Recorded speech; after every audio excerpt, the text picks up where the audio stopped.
Le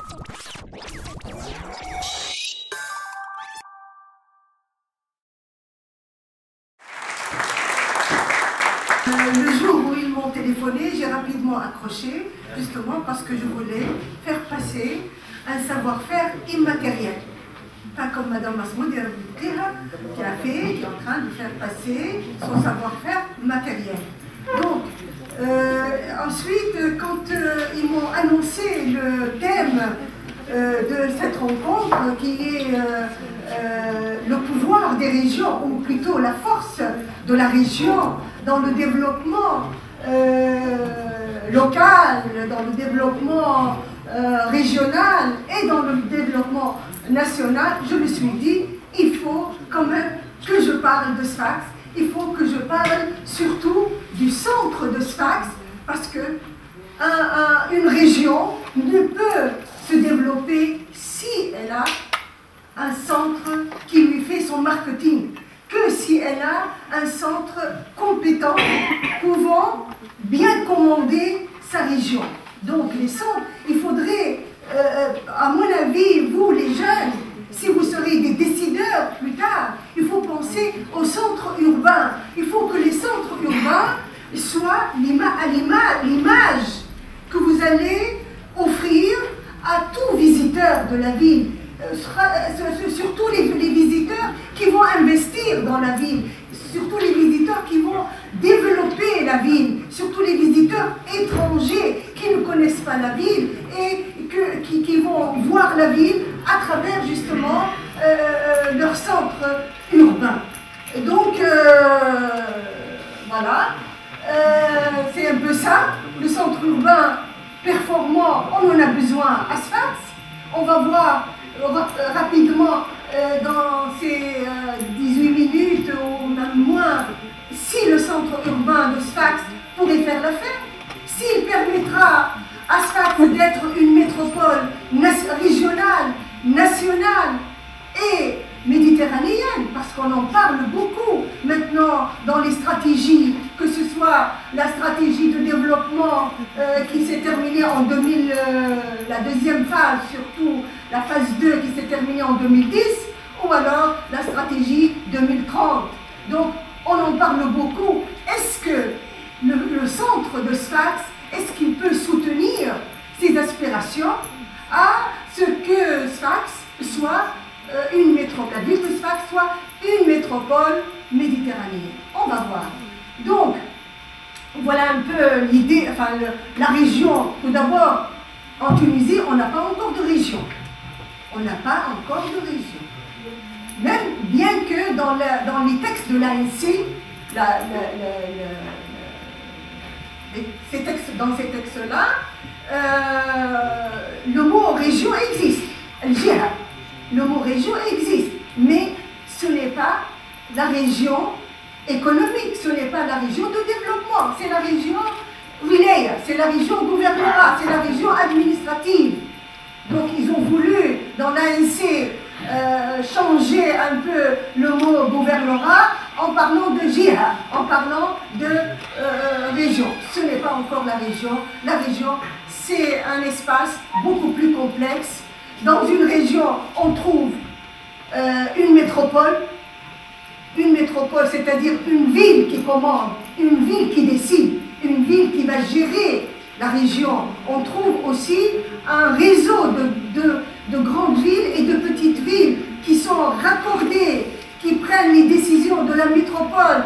Et donc, nous trouvons, bien entendu, à l'intérieur de cette métropole, le centre urbain et toutes les initiatives de la métropole se trouvent justement dans ce centre urbain.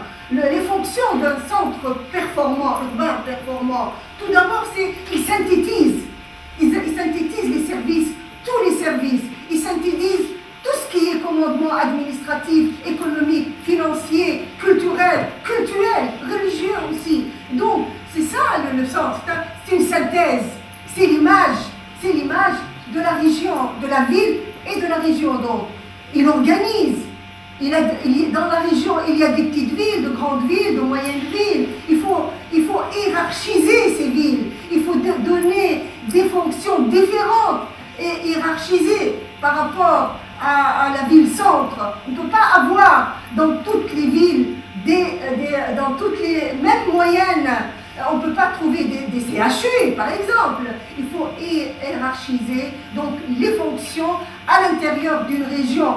Et c'est la métropole qui le fait, et c'est le centre qui le fait, le centre de commandement qui le fait. Donc il gère justement toutes ces activités-là. Et bien entendu, n'oublions pas que les centres urbains sont des symboles de nostalgie urbaine. Toutes les temporalités de la ville existent dans le centre urbain. C'est-à-dire l'historique de la ville, on doit le voir. On doit le voir pas mis en valeur et non pas dégradé, comme c'est le cas de Sfax.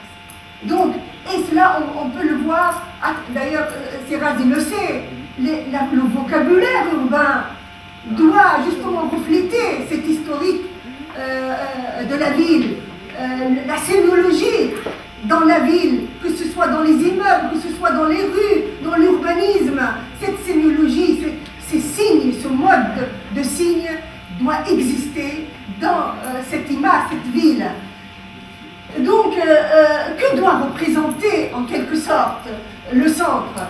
Il doit représenter le profil. Lorsque je rentre dans le centre-ville, parce que les gens qui visitent la ville pour la première fois, c'est le centre. Donc, lorsque j'entre dans le centre, je peux connaître le profil de la ville. Je peux connaître la personnalité de la ville, je peux connaître les compétences de la ville, je peux connaître le degré de compétitivité de la ville. Il faut que je les voie, il faut que le visiteur les perçoive en entrant dans la ville. Et bien sûr, le temps culturel doit être visible, doit être mis en valeur comme je viens de le dire. Regardez New York, Manhattan. Lorsque pour le visiteur, lorsque je la vois même en photo, je ne l'ai pas vue, mais même en photo, qu'est-ce que cette photo émane comme idée? Donc c'est la force, la force de New York. C'est majestueux comme architecture pour montrer la force des États-Unis en quelque sorte, parce que c'est la capitale aussi, n'oublions pas ça.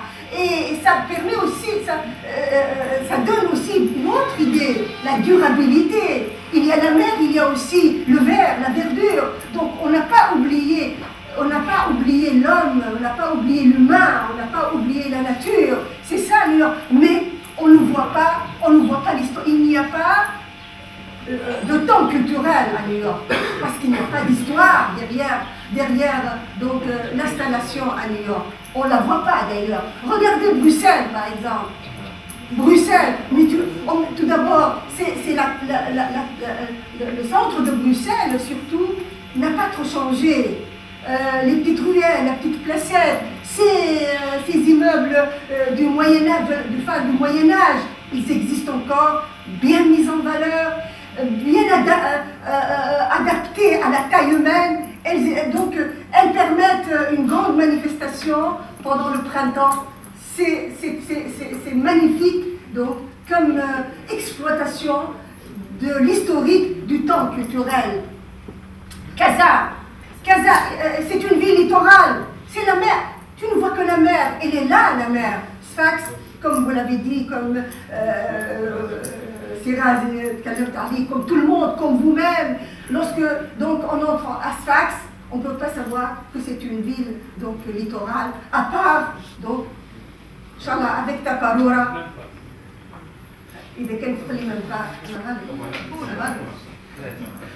On doit voir la mer, on doit ouvrir Sfax sur la mer. Donc, maintenant, essayons de voir quelles sont les potentialités de Sfax et de son espace central. Elles sont connues. Donc là, c'est le gouvernorat. Pour l'ANC, c'est la région. C'est dommage. Je leur ai dit, lorsqu'ils sont venus à Sfax, je leur ai dit, il faut appeler le gouvernorat, il faut appeler, le mot région ne s'applique pas à un espace administratif. Jamais. Le mot région doit s'appliquer à un espace de développement économique, à un espace un espace où il y a un projet. Il y a un projet économique, un projet global, alors que le gouvernement, c'est l'administratif qui prime. Donc, en vert, c'est le grand Sfax, c'est en quelque sorte la ville de Sfax. Et avec le rouge, donc le centre. Voilà la tache urbaine.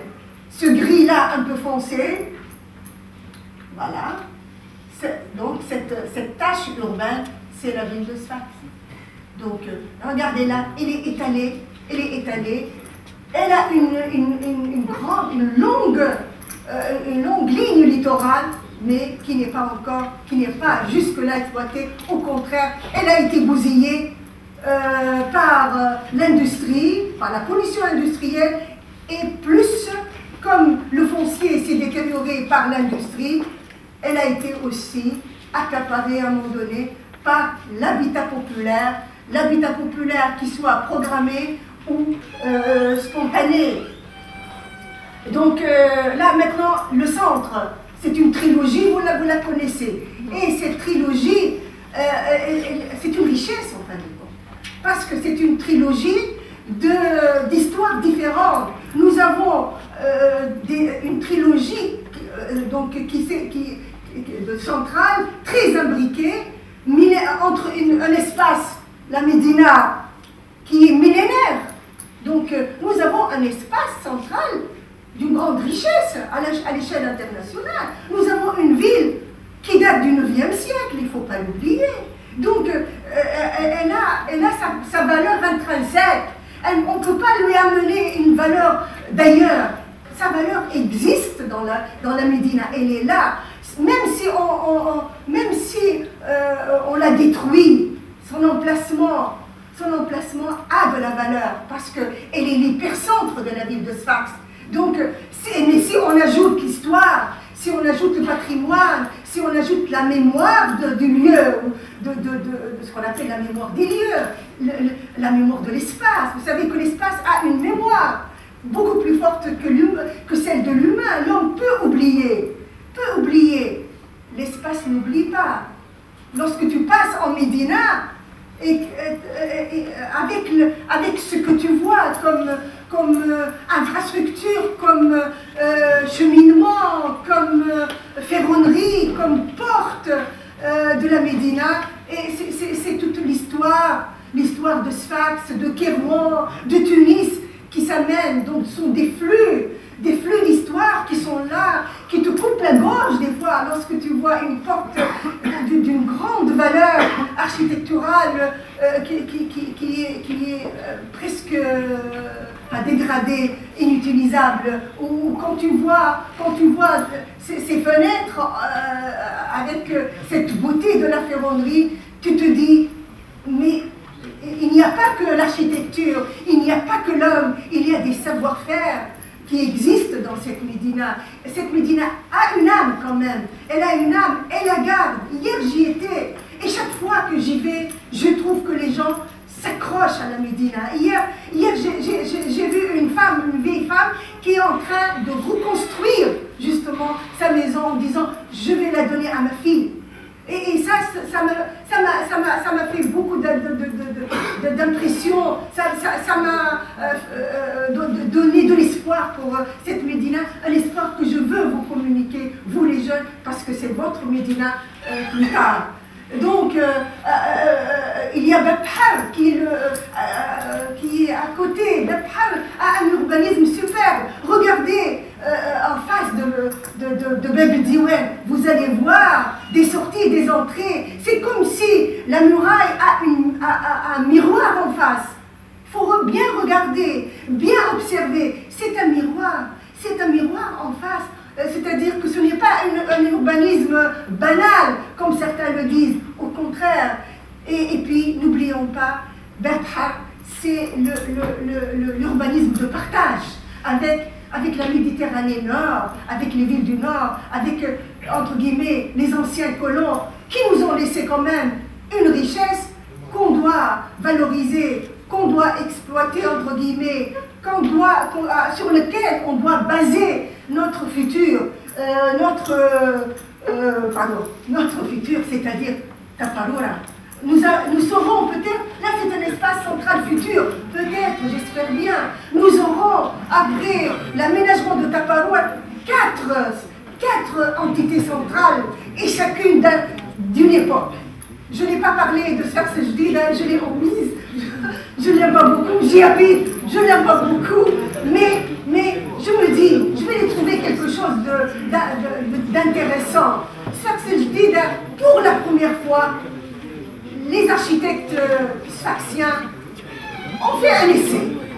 Ils ont fait un essai, chacun a réfléchi, chacun a donné ce qu'il voulait, ce dont il rêvait. Bon, le résultat est médiocre, mais pour la première fois, ils ont construit leur centre. Tout à l'heure, on verra. Tout à l'heure. On apprend de nos erreurs. Oui, d'accord. Bon, tous les chemins, l'importance de tous les chemins, tout à l'heure, vous avez vu la carte de Razi, tous les chemins mènent au centre, pas à Rome seulement, tous les chemins. Et c'est superbe. C'est un centre qui est bien, où l'accessibilité est très bonne. Mais nous, avec notre système de transport et de circulation, on n'a pas su gérer ça, tout simplement. Donc, voilà, une très belle muraille, et c'est grâce à ces particularités, à cette muraille, son patrimoine matériel et immatériel qu'on est en train de préparer le dossier de son inscription.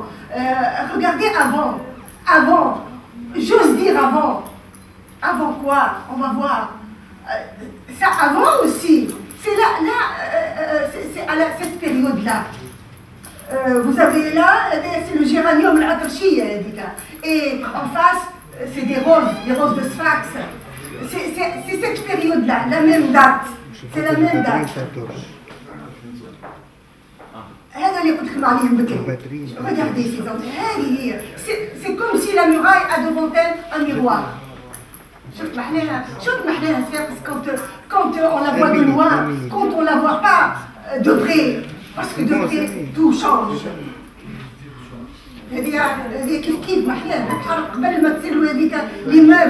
Les meubles de Monoprix, etc. Et cette belle forêt. Est-ce que, cependant,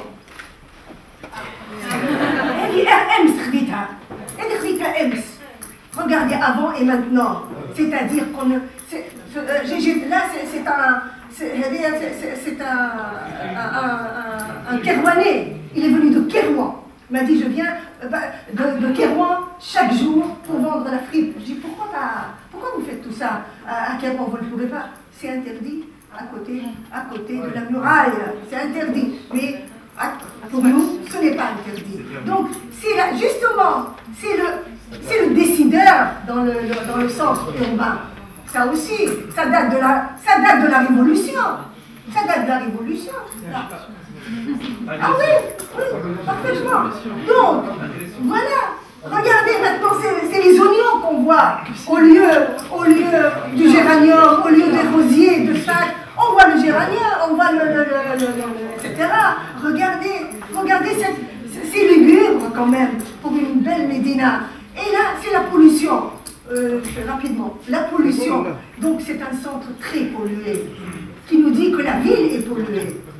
C'est un centre où tout ce qui est sonore est élevé, parce que c'est 55 décibels, voilà, 55 décibels qui est le seul. On a du 68, on a du 75 dans ce centre. Donc ce centre montre que, et là les quartiers, vous avez parlé de quartiers populaires, nous avons 81 quartiers populaires, 131 000 habitants. Nous avons une ville de pauvres dans la ville de Sfax. Et le centre le montre, c'est un centre, et puis ces quartiers, les habitants de ces quartiers sont d'anciens ruraux, et le centre le montre. Notre centre urbain est ruralisé.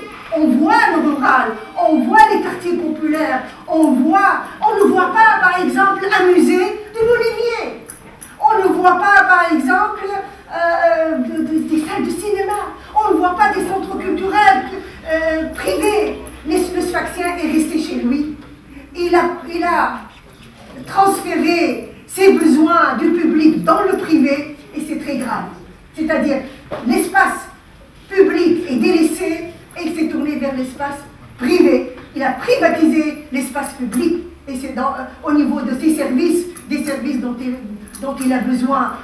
On a des palaces, mais on a un centre urbain très dégradé, donc mal commandé parce qu'il est mal commandé, parce qu'il a été mal géré et il gère mal sa région. S'il est mal commandé, si le centre est mal géré, il gère mal. صاحب الشيء لا يعطيه. C'est positif ce que j'ai dit au moins. Notre centre urbain caché par l'exode rural, تلقى النفة تلقى البيع في النفة à côté التاي اللي ما نعرفش à côté. Ça c'est pas un paysage urbain, c'est pas un paysage central, pas seulement urbain, mais central surtout. C'est un centre qui n'a pas valorisé son riche potentiel patrimonial. C'est dommage. Pollué et non durable, le transport, vous le savez. Donc, pour terminer, Sfax est ainsi une ville dans laquelle la qualité de vie, vous l'avez dit, est médiocre. Les équipements infrastructurels insuffisants, ce qui limite sa compétitivité métropolitaine. C'est-à-dire qu'il est difficile à Sfax d'être une métropole si on ne change pas tout ça. Et merci.